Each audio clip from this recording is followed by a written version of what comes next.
Premier titre à la une, le contrôle des changes et des vacances. Finalement, de toutes les mesures présentées par le gouvernement, celle qui, de manière épidermique, peut-être fait le plus réagir, le plus parler, ce n'est pas l'épargne forcée et l'impôt obligatoire, mais le rétablissement du contrôle des changes assorti de l'interdiction des cartes de crédit à l'étranger, qu'un certain nombre de Français ressentent comme une limitation de leur liberté individuelle et qui, dès ce matin, a provoqué la colère des professionnels du tourisme qui se sont rendus à la réunion du comité directeur du Parti socialiste pour chahuter le nouveau ministre du Commerce extérieur et du Tourisme, Madame Édith Cresson. Patricia Charmelet.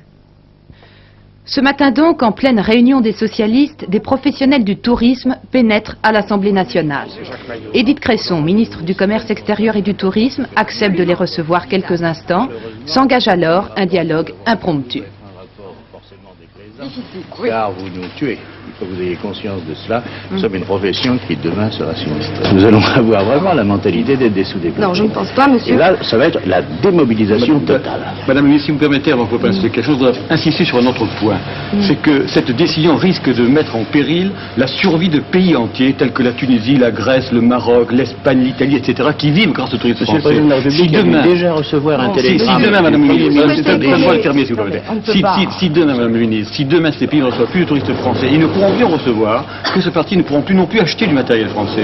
C'est-à-dire que nous sommes en train de mettre en péril l'économie française en général, par une décision qui nous paraît peut-être sage, certainement prise un peu rapidement, et nous pensons que, compte tenu de ce que vous apprenez actuellement de votre métier dans le tourisme, vous pouvez encore rapporter ces décisions avant qu'elles soient appliquées. Ces décisions ne seront certainement pas rapportées. Non, prises par le Conseil des ministres. Alors, pour les aménager, messieurs, je vous convie, comme je vous ai d'ailleurs déjà convié dans ma réponse à votre télégramme, à nous rencontrer sérieusement autour d'une table à mon ministère. Mais c'est certainement pas dans ces conditions que nous pouvons mettre au point des mesures techniques. Est-ce que vous avez conscience qu'elle est très impopulaire? Tout à fait.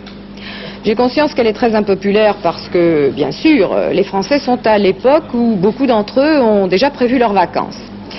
Et je sais effectivement que quand on a un projet, qu'il se trouve contrecarré, c'est toujours difficile à accepter. Mais je dois dire d'abord que de telles dispositions ont déjà été prises dans le passé. En 1968, les exportations de devises pour les touristes étaient autorisées jusqu'à 700 francs seulement. Là, il y a 2000 francs, plus 1000 francs par enfant. Naturellement, ça ne permet pas de grands projets de vacances. Et les Français doivent effectivement se dire qu'en acceptant, je ne dis pas de gaieté de cœur, je me rends très bien compte des difficultés que cela entraîne, mais en acceptant dans un certain esprit de discipline et de solidarité ces dispositions, ils se privent un peu, mais ils se privent un peu pour un avenir et un résultat qui sera meilleur et qui leur permettra sans doute à la fois de sauver leur emploi, de redresser l'économie, de faire face à une situation effectivement sociale que nous voulons meilleure.